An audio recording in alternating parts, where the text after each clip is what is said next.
गायत्री साधना से सिद्धियां। गायत्री साधना के द्वारा सिद्धियां कैसे प्राप्त की जाती हैं और क्या उन सिद्धियों के प्राप्त होने के बाद में व्यक्ति के जीवन में अनेक चमत्कार घटते हैं क्या? चलिए जानते हैं। राधे राधे, जय श्री कृष्णा। नमस्कार, मैं आचार्य पंडित गिरीश बारोलिया। गायत्री महामंत्र। ओम भूर्भुवः स्वः तत्सवितुर्वरेण्यं भर्गो देवस्य धीमहि धियो यो नः प्रचोदयात्। मित्रों, हम अपनी बात को आज के विषय पर आगे बढ़ाएं उसके पहले, जैसा कि जो हमारे YouTube चैनल के नियमित श्रोतागण हैं उन्हें सबको पता है कि दिसंबर 2023 में हमारी कमर का ऑपरेशन हुआ था। और जब ऑपरेशन हुआ तो उस समय बहुत सारे लोगों ने हमारा आर्थिक रूप से, शारीरिक रूप से और मानसिक रूप से, सभी तरीके से कुछ लोगों ने हमारा बहुत सहयोग किया। तो आज हम उनके बारे में भी आपको कुछ बताने के लिए जा रहे हैं। लेकिन आप ये न समझें कि हम ये चीजें क्यों बता रहे हैं, क्योंकि ये इसी विषय पर जुड़ा हुआ बिंदु है। ये इस विषय से कहीं अलग नहीं है। इसलिए यदि आप इन चीजों को सुनेंगे तो आपको जो आज हम आपको गायत्री साधना से सिद्धियों के बारे में बताने के लिए जा रहे हैं, तो निश्चित रूप से आपको समझने में आसानी होगी और आप समझ पाएंगे कि गायत्री की साधना से सिद्धियां किस प्रकार से प्राप्त होती हैं। तो हम आपको बता रहे थे कि जब हमारा ऑपरेशन हुआ तब जिन लोगों ने हमारा सहयोग किया उनमें एक थे आशीष गुप्ता जी, जो कि आजकल जर्मनी में हैं, दिल्ली के रहने वाले हैं। उन्होंने हमारा काफी कुछ आर्थिक रूप से सहयोग किया और हमें प्रोत्साहित भी वो करते गए। समय समय पर पूर्ण जानकारी भी वो लेते गए और पग पग पर उन्होंने हमारा काफी सहयोग किया। इसके बाद दूसरे हैं विजय लाल जी, जो कि नोएडा में रहते हैं। वो हमारे बड़े परम मित्र हैं। उन्होंने कोरोना काल में भी हमारा काफी कुछ सहयोग किया था और इस समय भी उन्होंने, जैसे उन्हें पता चला कि हमारा ऑपरेशन होने वाला है, तो उन्होंने सब तरीके से हमारा सहयोग किया, आर्थिक रूप से भी और भावनात्मक रूप से भी। हमें काफी कुछ उन्होंने संभालने में मदद की। तीसरा नाम है गुरुगांव के ऋषिकेश साहिब जी। वो हमारे काफी अच्छे चाहने वालों में से हैं। अभी आपको पता होगा हमारा अप्रैल में दिल्ली प्रवास हुआ था, तो उस समय भी उन्होंने हमारी ठहरने की व्यवस्था बढ़िया 5 स्टार में की थी और काफी उन्होंने हमारा सहयोग किया था। काफी भावनात्मक व्यक्ति हैं और समर्पित व्यक्ति हैं। उन्होंने भी हमारा काफी कुछ सहयोग किया। बम्बई के एक बड़े व्यापारी हैं सौरव प्रधान जी। उन्होंने भी हमारी काफी मदद की और उन्होंने हमें काफी ढाढ़स भी बंधाया। बम्बई के ही एक फिल्म अभिनेता हैं जिनके बारे में हम बीच बीच में चर्चा भी करते रहते हैं, विनीत शर्मा जी। उन्होंने भी हमारा मॉरल सपोर्ट किया, अस्पताल में मिलने के लिए भी आए और सब प्रकार से उन्होंने हमारा सहयोग किया। प्रमेश बुंद्रा दुर्ग में रहते हैं, हमारे बच्चे के समान हैं। उन्होंने भी समय समय पर हमारा काफी कुछ सहयोग किया है। हमारे तीनों बच्चों ने तो सहयोग किया ही, जिसमें हमारी बच्ची और हमारा लड़का अर्चना और अभिषेक पूना में ही कार्यरत हैं। उन्होंने पूरा खर्च वहन किया और पूरा हमारा सहयोग किया। बच्चे हैं वो तो करेंगे ही, सवाल ही नहीं उठता। लेकिन उनके अलावा जिन लोगों ने किया उनके नाम हम आपको बता रहे हैं। इसके बाद दिल्ली के ही हैं राज सिंह डबास। उन्होंने भी हमारा इस समय काफ़ी सहयोग किया था। जब हम दिल्ली प्रवास में थे उस समय उनके घर भी गए थे और उन्होंने काफ़ी कुछ हमें स्नेह प्यार दिया और उन्होंने हमारे ऑपरेशन के समय भी काफ़ी कुछ हमारा सहयोग किया था। पायल भारद्वाज ये भी दिल्ली में है। जब हमारा दिल्ली प्रवास हुआ था उस समय वो मिलने हमसे आई थी। उनका भी काफ़ी हमारे ऑपरेशन के समय सहयोग रहा। संजय ग्रोवर वो भी दिल्ली के हैं, उन्होंने भी हमारा काफ़ी कुछ सहयोग किया। मलेशिया से विमला देवी हैं और उनके पति धर्म प्रकाश जी, उन्होंने भी एक बार उनका फ़ोन आया, बोले आचार्य जी आपका ऑपरेशन हुआ है, हमारी बहुत इच्छा है कि हम आपके लिए कुछ करें। मना करने के बावजूद भी फिर उन्होंने हमारा सहयोग किया। निश्चित रूप से वो भी साधुवाद के पात्र हैं। धनंजय सिंह जी देहरादून के हैं। जब हमारी कमर में दर्द हो रहा था तब उन्होंने काफ़ी कुछ हमारा सहयोग किया था। 4-5 महीने तक लगातार उन्होंने आयुर्वेदिक डॉक्टर से सलाह करके और वहाँ से पूरी दवाइयाँ हमें भेजी और ऑपरेशन के समय भी उन्होंने हमारा सहयोग किया। नितिन शर्मा यूके में रहते हैं, इन्होंने भी हमारा ऑपरेशन के समय काफ़ी सहयोग किया। अरविंद तिवारी ऑस्ट्रेलिया के रहने वाले हैं, इन्होंने भी हमारा काफ़ी कुछ समय सहयोग किया था।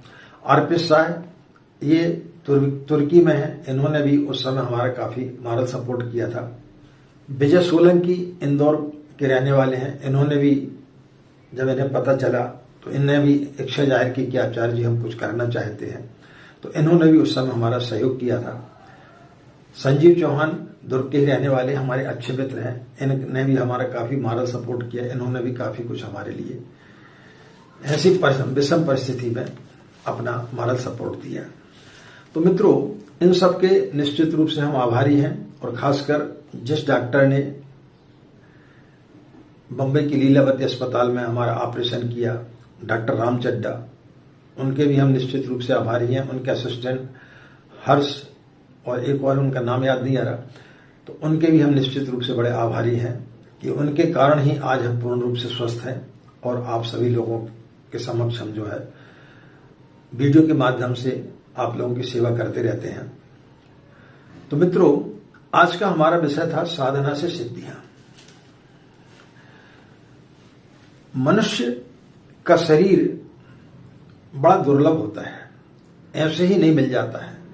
ऐसा माना गया है कि 84 लाख योनियों में भटकने के पश्चात में कहीं जाकर के मनुष्य का शरीर मिलता है। मनुष्य के शरीर के अंदर बड़ी विचित्रताएं हैं। क्या विचित्रताएं हैं? खड़े होने की, बात करने की, सोचने की, भावनाओं की, संवेदनाओं की, चिंतन करने की, मानवता की, पढ़ने की, पढ़ करके कुछ विशेष बन जाने की, कला की, साहित्य की, संगीत की, ज्ञान विज्ञान की, ये सब सारी चीजें उसके अंदर मौजूद हैं। इसी प्रकार से धर्म और आध्यात्म में भी व्यक्ति के अंदर एक चेतना का प्रवाह होता है। उस चेतना का भी यदि किसी को वरदान मिला हुआ है तो वो है मनुष्य जाति। मनुष्य रूप में आने के लिए देवता और स्वयं भगवान भी तरसता है। ऐसा नहीं है कि जब मनुष्य जाति में वो पैदा होते हैं, मनुष्य योनि में जब वो पैदा होते हैं तो यहां कुछ विशेष है। देवता स्वर्ग में रहते हैं, वहां पर उनके लिए किस चीज की कमी है? न वो कभी बीमार होते हैं, न उन्हें किसी चीज की आवश्यकता होती है। जो मांगते हैं तुरंत मिल जाता है। वैभव के साथ भी जीवन जीते हैं। हमेशा यौवन उनका बना रहता है। फिर मनुष्य योनि में आने के लिए वो क्यों तरसते हैं? मनुष्य योनि में चेतना का संचार होता है और उसके माध्यम से व्यक्ति अनेक सिद्धियां प्राप्त कर सकता है। मनुष्य का जो शरीर है वो तो धीरे धीरे रुग्ण होते हुए चला जाता है। जैसे जैसे आदमी की उम्र बढ़ते चली जाती है वैसे वैसे शरीर रुग्ण होते हुए चला जाता है। लेकिन व्यक्ति की चेतना कभी रुग्ण नहीं होती है। व्यक्ति की जो चेतना है वो हमेशा यौवन रहती है। और वो चेतना आती है गायत्री साधना से। जब व्यक्ति गायत्री की उपासना करता है तब उसके अंदर चेतना का प्रवाह होता है और उसके लिए उसके चलते कई सिद्धियां प्राप्त होती हैं। लेकिन क्या होता है कि आपने जैसे बीज तो लगा दिया, बीज आपने बो दिया, किसान खेत में जाता है और बेमौसम यदि वो बीज को खेत में डाल करके आ जाए तो क्या उसमें फसल होगी? या बगैर कंकड़ पत्थर बीने वो ऐसे ही यदि अनाज को डाल करके आ जाएगा तो क्या वो पैदा हो जाएंगे? या आपने किसी आम का एक बीज है उसको आपने लगा दिया और उसको आपने खाद पानी नहीं दिया तो क्या उससे फल निकलेंगे? वो पेड़ रूप में परिवर्तित होगा? इसी प्रकार से साधना है। जब आप साधना करते हैं तो फिर आपके अंदर श्रद्धा, विश्वास और आपकी पात्रता ये होना बहुत जरूरी है। एक छोटी सी कहानी है कि कुछ लोग गंगा जी में हरिद्वार में स्नान कर रहे थे। उसी समय एक पंडित जी आ गए और पंडित जी ने बोला कि जजमान, आप लोग स्नान कर रहे हैं, आपके हाथ में जल भी है, चलिए संकल्प लीजिए। अब वो लोग घबरा गए, बोले हम तो स्नान करने के लिए आए हैं, ये पंडित जी संकल्प की बात कर रहे हैं। पंडित जी ने बगैर को सोचे समझे अपने मंत्र बोलना चालू कर दिया और बोले कि अब दक्षिणा दीजिए। सामने वाला जो व्यक्ति था वो भी चालाक था, समझदार था। उसने बोला ठीक है पंडित जी, दक्षिणा मैं दूंगा, लेकिन उसके पहले आप प्रसाद तो दीजिए। अब पंडित जी ने सोचा कि मैं प्रसाद लेने के लिए जाता हूं तो ये जजमान कहीं भाग ना जाए, बड़ा मुश्किल हो जाएगा, बड़े मुश्किल से तो ये लोग फंसे हैं। तो उसने गंगा जी में झुक करके थोड़ी सी बालू निकाली और उसके हाथ पे ये बोलते हुए रख दिया कि हे जजमान, गंगा जी की बाल को मिश्री करके मान, और बोले ये मान ले कि ये मिश्री का प्रसाद है, इसको तू ग्रहण कर ले। जजमान भी बड़ा चालाक था तो उसने बोला ठीक है पंडित जी, मैं भी आपको दक्षिणा देता हूं। उसने देखा उसके पैर के आसपास एक मेंढकी बैठी हुई थी।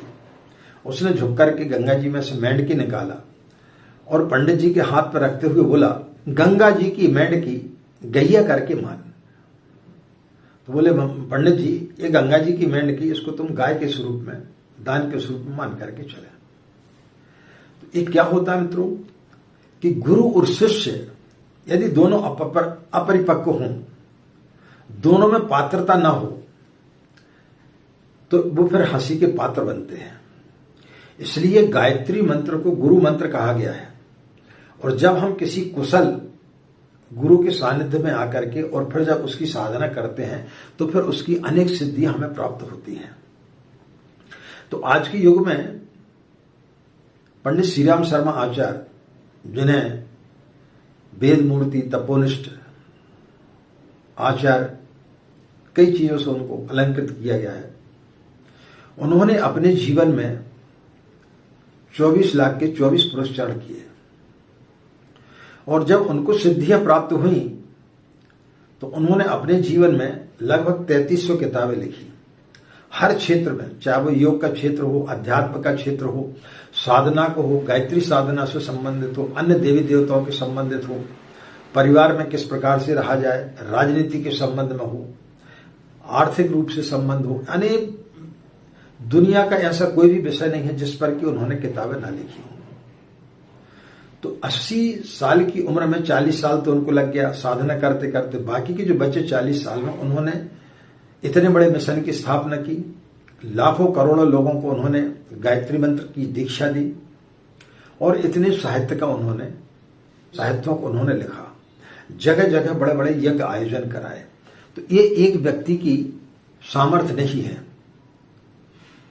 कि वो इतने सारे काम इतनी कम उम्र में कर सके, लेकिन पूज्य गुरुदेव ने किया। कैसे कर पाया वो? इतना बड़ा शांति कुंज कैसे चलता है वहां पर यदि आप जाएंगे 40 दिन का सत्र चलता है, 9 दिन का चलता है, कई लोग ऐसे भी 1-2 दिन के लिए घूमने के लिए चले जाते हैं, वहां ठहरते हैं।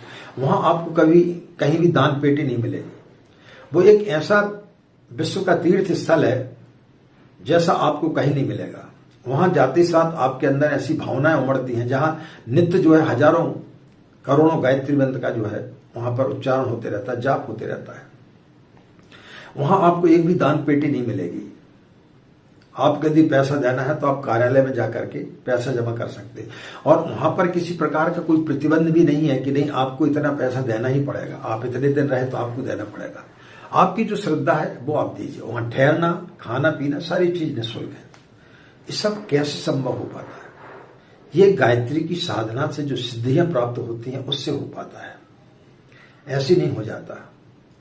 तो परम पूज्य गुरुदेव ने जो सिद्धियां प्राप्त की उसके चमत्कार जो लोग शांति कुंज में जाते हैं वो अपनी नंगी आंखों से देखते हैं कि इतने बड़े चमत्कार गायत्री मंत्र से हो सकते हैं क्या।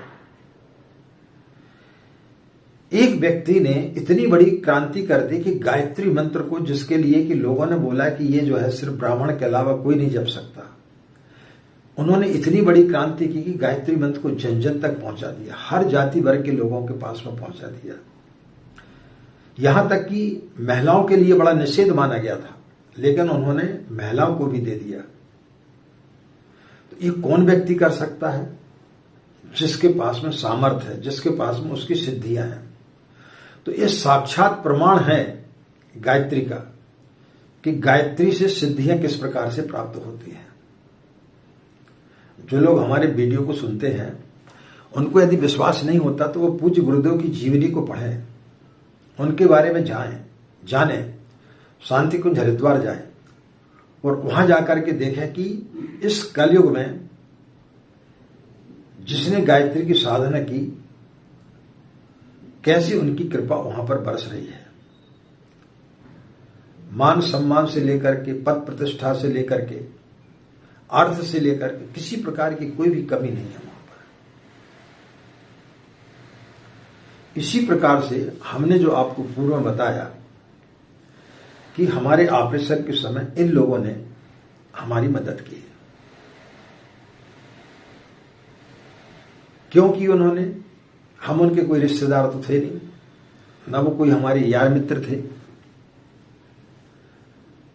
लेकिन ये गायत्री की साधना का, गायत्री की सिद्धियों का चमत्कार था, जो हमने पूज्य गुरुदेव से दीक्षित होकर के, उनसे दीक्षा लेकर के, उन्हें गुरु वर्ण करके और पूर्ण श्रद्धा और विश्वास के साथ में जो कुछ हमसे गायत्री साधना का बन पड़ा। 9 पुरस्कार हमने किए 10 साल तक बगैर खाना खाए। 180 से ऊपर लगभग हमने 1.25 लाख के अनुष्ठान किए। 24,000 के भी 25 साल तक लगातार हमने अनुष्ठान किए। उन सब चीजों का परिणाम है जो आपको दिखाई दे रहा है। तो आपको यदि गायत्री के चमत्कार और उसकी सिद्धियों से क्या प्राप्ति हो सकती है वो आप हमारे जीवन को देख करके समझ सकते हैं। हमने अपने जीवन में मां गायत्री पूज्य गुरुदेव से इतना पाया है कि जिसकी हम आपको शब्दों में बयान नहीं कर सकते। अब आप सोचेंगे कि आपके पास में खूब बड़ा बैंक बैलेंस होगा या आपके पास में बहुत सारी गाड़ियां होंगी। नहीं, ऐसा नहीं है। गायत्री माता ये सब चीजें नहीं देती, गुरुदेव ये सब चीजें नहीं देते। गुरुदेव आत्म शांति देते हैं, गायत्री माता व्यक्ति को आत्म शांति देती है। उतना ही देती है जिससे कि व्यक्ति के अंदर अहंकार ना आए। जब जरूरत होती है तब वे जरूरतें कैसे पूरी हो जाती हैं जिसकी आप कल्पना नहीं कर सकते। हमने आपको जिन लोगों के नाम बताए उनमें जैसे आशीष गुप्ता जी हैं, ऋषिकेश साय हैं, सौरभ प्रधान जी हैं, विजय लाल जी हैं। ये हमारे लिए इतना प्यार करते हैं कि उन्होंने जो कुछ भी धनराशि दी, हमने बहुत मना किया, उसके बाद उन्होंने दी। लेकिन यदि हम दूसरे लोगों जैसे होते तो वो हमारा पूरा खर्चा भी वहन कर सकते थे। इतना प्यार करते हैं हमें। लेकिन चूंकि वो जानते हैं कि हम इस प्रकार की राशियां नहीं लेते हैं और जिनसे भी लिया बहुत उन्होंने आग्रह किया, उसके कारण से लिया। अन्यथा हम अपने गुरु पर, गायत्री माता पर विश्वास रखते हैं कि जो कुछ उन्हें देना होगा देंगे। हमारा कार्य कभी रुकता नहीं है। एक मध्यम वर्गीय व्यक्ति जिसकी कोई इतनी हैसियत ना हो, वो बंबई में जाकर कितने बड़े लीलावती अस्पताल में ऑपरेशन कराए। ये सब क्या है? ये गायत्री की सिद्धियों का चमत्कार है। ये गायत्री मंत्र का चमत्कार है। ये उसकी साधना से प्राप्त हुई सिद्धियों का चमत्कार है। तो मित्रों, जो सही तरीके से गायत्री की साधना करता है, जैसे कि हमने आपको बताया कि आपने बीज तो लगा दिया, लेकिन उसको यदि आप समय समय पर खाद पानी नहीं देंगे तो वो वृक्ष कैसे बनेगा? और जब वृक्ष ही नहीं बनेगा तो उसमें फल फूल कैसे निकलेंगे? तो जो व्यक्ति साधना करता है उसको अपनी साधना को उसी प्रकार से देखरेख करना चाहिए जिस प्रकार से कि एक किसान अपने खेत में देखरेख करता है, एक व्यक्ति, एक माली जब पौधे लगाता है तो उनकी जिस प्रकार से देखरेख करता है, इसी प्रकार से हमें अपनी साधना में उसी प्रकार से देखरेख करनी चाहिए।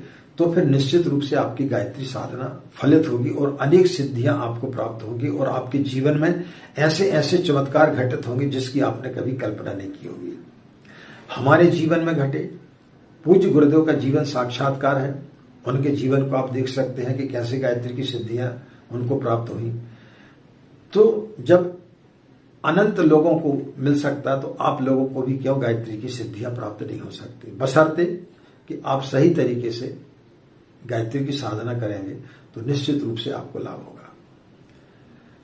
मित्रों, यदि आप लोग हमारे चैनल से नए जुड़े हैं और आपने हमारे चैनल को अभी तक सब्सक्राइब नहीं किया है तो उसे सब्सक्राइब जरूर कर लें। साथ ही बेल आइकन बटन को दबा दें ताकि इसी प्रकार के जो भी वीडियो हमारे आते हैं गायत्री साधना से संबंधित, आप उनका समय समय पर उनका लाभ ले सकें। और गायत्री साधना में हमारे वीडियो काफी आपके लिए लाभदायक सिद्ध होंगे। आज की बात समाप्त। हमें आज्ञा दें। नमस्कार। ओम शांति।